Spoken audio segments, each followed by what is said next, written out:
Easter ഞായറിൻ്റെ എല്ലാ ആശംസകളും നിങ്ങളെല്ലാവർക്കും പ്രത്യേകമായിട്ട് സ്നേഹപൂർവ്വം നേരുന്നു. നമ്മൾ ഇന്ന് ഈസ്റ്റർ ആഘോഷിക്കുകയാണ്. അതുകൊണ്ട് തന്നെ നാം ഇന്ന് വിചിന്തനം ചെയ്യുന്നത് ശൂന്യമായ കല്ലറ.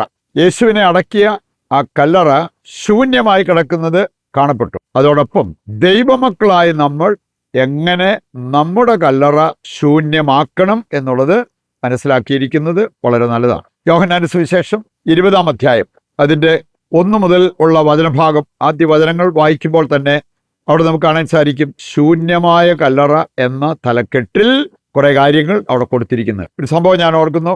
ഒരു സ്ത്രീ കാണാൻ മിടുക്കിയായിരുന്നു. ചെറുപ്രായത്തിൽ അവൾ മരിച്ചു, അടക്കം ചെയ്യപ്പെട്ടു. പിറ്റേ ദിവസം സെമിത്തേരിയിൽ പ്രാർത്ഥിക്കാനായിട്ട് കുടുംബാംഗങ്ങൾ ചെന്നു. അവർ മനസ്സിലാക്കിയ ഒരു കാര്യം, അവളെ അടക്കം ചെയ്തിരുന്ന കല്ലറ തുറന്നു കിടക്കുന്നു. അവളുടെ ബോഡി അവിടുന്ന് എടുത്ത് ആരോ മൊളസ്റ്റ് ചെയ്തതാണ്. എന്ന് പറഞ്ഞാൽ ലൈംഗിക സുഖത്തിന് വേണ്ടി ആ ഒരു ബോഡി പോലും അവര് എടുത്ത് അങ്ങനെ ഒരു പാപകരമായ കാര്യം ചെയ്തെന്ന് ഇതേക്കുറിച്ചുള്ള വാർത്തയും കാര്യങ്ങളൊക്കെ പുറത്തു വന്നതാണ്. നമ്മൾ കർത്താവ് ഈശോ മിശിഹായെക്കുറിച്ച് ചിന്തിക്കുമ്പോൾ അപ്രകാരമല്ല ആ കല്ലറ ശൂന്യമായത് എന്ന് നമുക്കറിയാൻ പറ്റും. നമുക്ക് വേണ്ടി പാടുപീഡ സഹിച്ച് കുരിശിൽ മരിച്ച യേശുവിനെ മരിച്ചവരുടെ ഇടയിൽ കിടക്കാൻ പിതാവ് അനുവദിച്ചില്ല. അങ്ങനെ പിതാവ് അവനെ മരിച്ചവരിൽ നിന്നും ഉയർപ്പിച്ചു എന്നുള്ളത് ഈ വചനഭാഗത്ത് നമുക്ക് കാണാൻ പറ്റും. ഇതുമായി ബന്ധപ്പെട്ട ഏതാനും ചില കാര്യങ്ങൾ നമുക്ക് മനസ്സിലാക്കിയിരിക്കാം. ഒന്ന്, ശൂന്യമായ കല്ലറ നമ്മെ ഓർമ്മിപ്പിക്കുന്നത് ദൈവത്തിൻ്റെ ശക്തി എത്ര വിസ്മയകരം എന്നുള്ള യാഥാർത്ഥ്യമാണ്. മത്തായിയുടെ സുവിശേഷം 27-ാം അധ്യായത്തിലൂടെ കടന്നു പോകുമ്പോൾ ചില കാര്യങ്ങൾ അവിടെ നമുക്ക് കാണാൻ പറ്റും. അതിൻ്റെ 62 മുതൽ വായിച്ചു കഴിഞ്ഞാൽ നമ്മൾ കാണുന്നു, പ്രധാന പുരോഹിതന്മാരും ഫരിസേയരും അവര് പീലാത്തോസിന്റെ അടുത്തെത്തി. എന്നിട്ട് അവർ പറഞ്ഞൊരു കാര്യം, ആ വഞ്ചകൻ പറഞ്ഞിരുന്നു 3-ാം ദിവസം അവൻ ഉയർത്തെഴുന്നേൽക്കും. അതുകൊണ്ട് അവന്റെ ശിഷ്യന്മാര് തിരിമറി കാണിക്കാൻ ചാൻസ് ഉണ്ട്. നമുക്ക് കാവലേർപ്പെടുത്തണം, അവന്റെ കല്ലറയ്ക്ക് കാവലേർപ്പെടുത്തണം, ഇങ്ങനെ ഒരു തിരിമറി സംഭവിക്കാതിരിക്കാൻ. 65-ാമത്തെ വചനത്തിൽ നമ്മൾ കാണുന്നുണ്ട്, പീലാത്തോസ് പറഞ്ഞു നിങ്ങൾക്ക് വേണ്ടത് ചെയ്യാം എന്ന് പറഞ്ഞാൽ കാവലേർപ്പെടുത്താനുള്ള അനുവാദം അവർക്ക് ലഭിച്ചു. അവര് ചെയ്ത ചില കാര്യങ്ങൾ 66-ാമത്തെ വചനത്തിലേക്ക് വരുമ്പോൾ നമ്മൾ കാണുന്നുണ്ട്, കല്ലിന് മുദ്ര വെച്ചു, കാവൽക്കാരെ ചുറ്റും നിർത്തി. ഇതെല്ലാം ആ കല്ലറ ആരും വന്ന് തുറക്കാതിരിക്കാൻ വേണ്ടി അവരെടുത്ത ഒരു മുൻകരുതൽ എന്ന് നമുക്ക് കാണാൻ പറ്റും. 28-ാം അധ്യായം അതിൻ്റെ 2-ാമത്തെ വചനം എടുത്താൽ നമ്മൾ കാണുന്നൊരു കാര്യം, ഇവർ ഈ പറഞ്ഞ കാവലേർപ്പെടുത്തലും കാര്യങ്ങളെല്ലാം ക്രമീകരിച്ചെങ്കിലും ദൈവം എങ്ങനെയാണ് പ്രവർത്തിച്ചത്? അതുകൊണ്ടാണ് ഞാൻ പറഞ്ഞത് ദൈവത്തിൻ്റെ പ്രവൃത്തി എത്ര വിസ്മയകരം എന്ന് നമുക്ക് മനസ്സിലാക്കാൻ പറ്റും. ഈ 28-ാം അധ്യായം 2 മുതൽ വായിക്കുമ്പോൾ ഒരു ഭൂകമ്പമുണ്ടായി. കർത്താവിൻ്റെ ദൂതൻ സ്വർഗത്തിൽ നിന്ന് ഇറങ്ങി വന്ന് കല്ല് ഉരുട്ടി മാറ്റി. എളുപ്പത്തിൽ മനുഷ്യർക്ക് ചെയ്യാവുന്ന ഒരു കാര്യമായിരുന്നില്ല. ദൂതൻ വന്ന് കല്ലുരുട്ടി മാറ്റി. അതും പോരാഞ്ഞിട്ട് ആ കല്ലിൻ്റെ മുകളിൽ ഇരിക്കുന്ന ദൂതനെക്കുറിച്ച് ഈ വചനഭാഗം നമ്മെ ഓർമ്മിപ്പിക്കുന്നത് കാണാൻ പറ്റും. യൂഥിത്തിന്റെ പുസ്തകം 16-ാം അധ്യായം 15-ാമത്തെ വചനം എടുക്കുമ്പോൾ അവിടെ നമ്മൾ കാണുന്നുണ്ട്, ദൈവത്തിൻ്റെ ശക്തി എത്ര വിസ്മയകരം എന്ന് സൂചിപ്പിക്കുന്ന ഒരു കാര്യം. അവന്റെ മുമ്പിൽ പാറകൾ മെഴുകുപോലെ ഉരുകും. ഒരു പാറ പൊട്ടിക്കാൻ മനുഷ്യപ്പെടുന്ന പാട് ഇവിടെ പറഞ്ഞിരിക്കുകയാണ്. ദൈവത്തിൻ്റെ മുമ്പിൽ പാറകൾ പോലും മെഴുകുപോലെ ഉരുകും. അവൻ്റെ ശക്തി അത്ര വിസ്മയകരം എന്നുള്ളതാണ് ഇവിടെയും നാം മനസ്സിലാക്കിയിരിക്കേണ്ടത്. ഇനി നമുക്ക് നമ്മുടെ ജീവിതവുമായി ബന്ധപ്പെടുത്തി ചില കാര്യങ്ങൾ മനസ്സിലാക്കിയിരിക്കാം.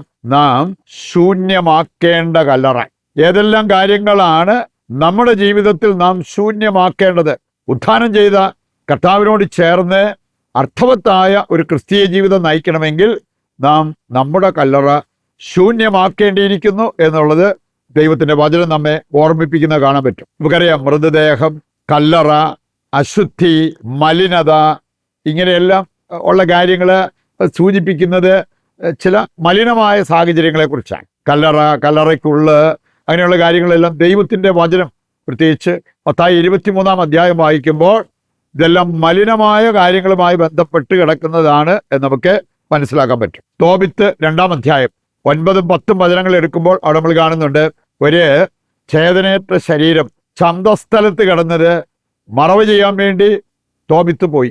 അതിനുശേഷം അവന് അശുദ്ധനായെന്ന് മനസ്സിലാക്കിയിട്ട് അവൻ ഭവനത്തിനുള്ളിൽ പ്രവേശിക്കാതെ ആ ഭിത്തിയോട് ചേർന്ന് പുറത്ത് കിടക്കുന്നതിനെക്കുറിച്ച്, മതിലിനോട് ചേർന്ന് കിടക്കുന്നതിനെക്കുറിച്ചും, അപ്പോൾ പക്ഷിയുടെ ചുടുകാഷ്ടം അവൻ്റെ കണ്ണിൽ വീണിട്ട് ഒരു പാട വന്നിട്ട് അവൻ്റെ കാഴ്ച നഷ്ടപ്പെടുന്നതിനെക്കുറിച്ചൊക്കെ ഈ അധ്യായം വായിക്കുമ്പോൾ നമുക്ക് കാണാൻ പറ്റും. മത്തായി 23:27 വചനത്തില് ഫരിസേരെ, നിയമജ്ഞരെ, നിങ്ങൾ കുഴിമാടങ്ങൾ പോലെയാണ് എന്ന് പറഞ്ഞ് കർത്താവ് അവരെ കുറ്റപ്പെടുത്തുന്നത് നമുക്ക് കാണാൻ പറ്റും. ഇതിൽ പറഞ്ഞത് പുറമേ കാണുമ്പോൾ മനോഹരം, പക്ഷേ ഉള്ള് മലിനത നിറഞ്ഞിരിക്കുന്നു. നമ്മുടെ ആണെങ്കിലും ജീവിതത്തിലേക്ക് നോക്കി കർത്താവ് എപ്പോഴും ഹൃദയം പരിശോധിക്കുന്ന കർത്താവാണ്. സുഭാഷിതങ്ങൾ 16:2, 17:3 ഇതെല്ലാം വായിക്കുമ്പോൾ അവിടെ പറഞ്ഞിരിക്കുന്നത് ഹൃദയം പരിശോധിക്കുന്ന ദൈവം, നമ്മുടെ ഉള്ളറിയുന്ന ദൈവം, നമ്മുടെ സകല ചിന്തകളും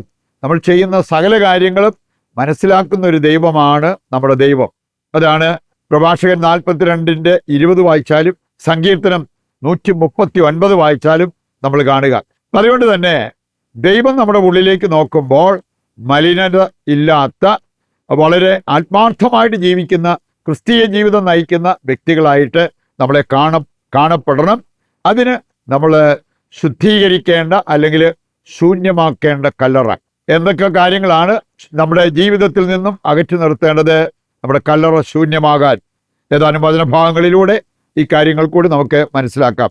ഹെബ്രായർ 12:15 വിദ്വേഷം നമ്മുടെ ജീവിതത്തിൽ നിന്നും അകറ്റണം. വിദ്വേഷം ദൈവകൃപ ചോർത്തുന്ന ഒരു കാര്യമായിട്ട് അവിടെ പറഞ്ഞിരിക്കുന്നത് കാണാൻ പറ്റും. റോമ 12 അതിൻ്റെ 19 വചനം വായിക്കുമ്പോൾ 19 മുതൽ മുമ്പോട്ട് വായിച്ചാൽ പ്രതികാരദാഹം അത് നമ്മൾ ചെയ്യേണ്ടതല്ല, അത് ദൈവത്തിന് വിട്ടുകൊടുക്കേണ്ട കാര്യമാണെന്ന് ഈ വചനഭാഗം നമ്മെ ഓർമ്മിപ്പിക്കുന്നുണ്ട്. മത്തായി 23:28 മുതൽ വായിക്കുമ്പോൾ കാപഠ്യവും അനീതിയും നമ്മുടെ ഉള്ളിൽ നിന്ന് നമ്മൾ നീക്കിക്കളയണം. അങ്ങനെയാണ് നമ്മളെ നമ്മുടെ കല്ലറ ശൂന്യമാക്കാൻ സാധിക്കുന്നത് എന്ന കാര്യം നമ്മൾ തിരിച്ചറിയണം. എഫേസസ് 4:22 മുതൽ ഉള്ള വചനഭാഗം വായിക്കുമ്പോൾ ആസക്തികളാൽ കലുഷിതനായ പഴയ മനുഷ്യനെ ഉരിഞ്ഞു മാറ്റണം. ശൂന്യവൽക്കരണം നമ്മുടെ ജീവിതത്തിൽ സംഭവിക്കണം. എസെക്കിയേൽ 24:13 വായിച്ചാൽ ഭോഗാസക്തിയുടെ ക്ലാവ് നമ്മുടെ ജീവിതത്തിൽ നിന്നും നമ്മൾ അകറ്റി നിർത്തണം. യാക്കോബ് 1:21 വായിച്ചാൽ അവിടെ പറഞ്ഞിട്ടുണ്ട്, എല്ലാവിധ അശുദ്ധിയും വർദ്ധിച്ചു വരുന്ന തിന്മയും ഉപേക്ഷിക്കാൻ നമ്മൾ തയ്യാറാകണം. ഈ ഉത്ഥാന തിരുനാൾ ആഘോഷിക്കുമ്പോൾ ഇങ്ങനെയുള്ള കാര്യങ്ങൾ നമ്മുടെ ജീവിതത്തിൽ സാധ്യമാക്കാൻ നമ്മൾ തയ്യാറാകണം. നമ്മൾ കാണുന്നുണ്ട് കൊളോസസ് 3 ആദ്യത്തെ 2 വചനങ്ങൾ വായിച്ചാൽ, യേശുവിനോടൊപ്പം ഉയർപ്പിക്കപ്പെട്ടവരാണ് നിങ്ങളെങ്കിൽ നിങ്ങളുടെ ജീവിതത്തിൽ പ്രകടമാകേണ്ട ഒരു കാര്യം ഇതാണ്, ഇനിയെങ്കിലും നിങ്ങൾ ഭൂമിയിലെ കാര്യങ്ങൾ അന്വേഷിക്കുന്നതിനേക്കാൾ ഉന്നതത്തിലെ കാര്യങ്ങൾ അന്വേഷിക്കുന്നവരായിട്ട് മാറുക. ഇന്നു മുതൽ നമ്മൾ മുമ്പോട്ട് അടുത്ത ഞായറാഴ്ച വരെ നമ്മൾ ദൈവകരുണയെക്കുറിച്ച് ധ്യാനിച്ച് ആ കരുണയുടെ ജപമാലയിൽ ഓരോ ദിവസവും നമ്മൾ ഓരോ നിയോഗം വെച്ച് പ്രത്യേകമായിട്ട് പ്രാർത്ഥിക്കുന്നതാണ്. ആദ്യത്തെ ദിവസം നമുക്ക് പാപികളുടെ മാനസാന്തരം അത് സാധ്യമാകുവാൻ ദൈവത്തോട് പ്രത്യേകം പ്രാർത്ഥിക്കാം. ഞങ്ങൾക്ക് വേണ്ടി പാടുപീഡ സഹിച്ച് ഉത്ഥാനം ചെയ്ത യേശുവേ, ഞങ്ങളങ്ങയെ സ്തുതിക്കുന്നു, ആരാധിക്കുന്നു. ഉത്ഥാന ലഹരിയിൽ ആനന്ദിക്കാനും പാപരഹിത ജീവിതം നയിക്കാനും ഞങ്ങളെ സഹായിക്കണമേ. ഞങ്ങളുടെ എല്ലാ ആവശ്യങ്ങളിലും അങ്ങ് ഞങ്ങളെ തുണയ്ക്കുകയും അനുഗ്രഹിക്കുകയും ചെയ്യണമേ. ആമേൻ. നമ്മുടെ എല്ലാ ആവശ്യങ്ങളെയും സ്വർഗത്തിലേക്ക് ഉയർത്തി ഭക്തിപൂർവ്വം നമുക്ക് ദൈവത്തെ താഴ്ന്ന സ്വരത്തിൽ സ്തുതിച്ചുകൊണ്ട് ദിവ്യകാരുണ്യത്തിന്റെ ആശീർവാദം സ്വീകരിക്കാം. യേശുവേ നന്ദി, യേശുവേ സ്തുതി, യേശുവേ സ്തോത്രം.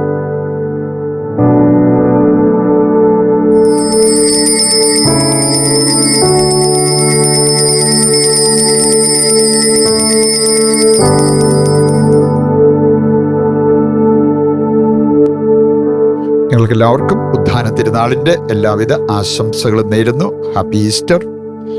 നാളെ മുതൽ അടുത്ത ഞായറാഴ്ച നമ്മൾ ദൈവ കരുണയുടെ തിരുനാൾ ആഘോഷിക്കുന്നത് വരെ നമുക്ക് എല്ലാ ദിവസവും നിയോഗം സമർപ്പിച്ചുള്ള പ്രാർത്ഥനയും ദൈവകരുണയുമായിട്ടുള്ള വിചിന്തനവുമുണ്ട്. നമുക്കതിനായിട്ട് കാത്തിരിക്കാം. വീഴ്ച വരുത്താതെ എല്ലാ ദിവസവും അതിൽ പങ്കുചേർന്ന് നമുക്ക് കരുണയുടെ തിരുനാളിനായിട്ട് ഒരുങ്ങാം. ദൈവം നിങ്ങളെ സമൃദ്ധമായി അനുഗ്രഹിക്കട്ടെ.